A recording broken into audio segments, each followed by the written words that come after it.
chose Derek, a 12-year-old in 7th grade who has ADD, is really into mobile social stuff, and is in a mixed income classroom. So one of the challenges as far as like being an educator is dealing with some students who have 24/7 access to rich media content and some students who don't have any internet access outside of school.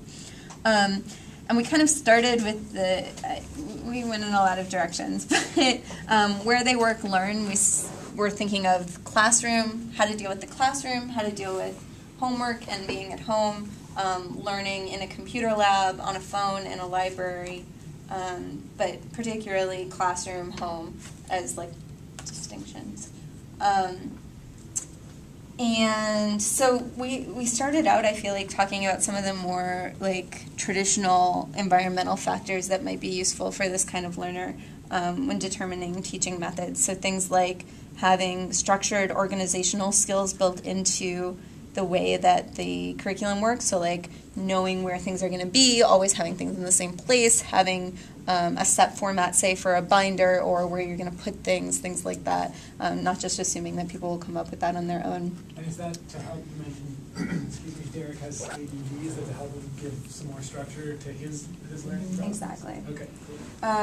We talked about being able to stand up and move around and not having that be something that's looked down on, but having that be something that is considered a part of the classroom experience. And we also talked about the possibility of having a simultaneous task, maybe either that people are assigned or that they can do, something to kind of use up some of that energy or provide a kind of dual experience, whether that's like sorting books or taking notes or some other format that allows people who work best with multitasking.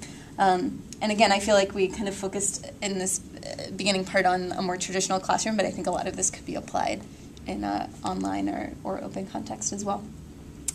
We talked a lot about the option, what the classroom experience would look like. Rebecca brought up the Khan Academy model of like watching something at home and then doing activities in class, and we talked a little bit about this idea of participating in class in order to keep people's attention strong, but we also talked about some of the difficulties with that as far as assessment and being sure that people do the work.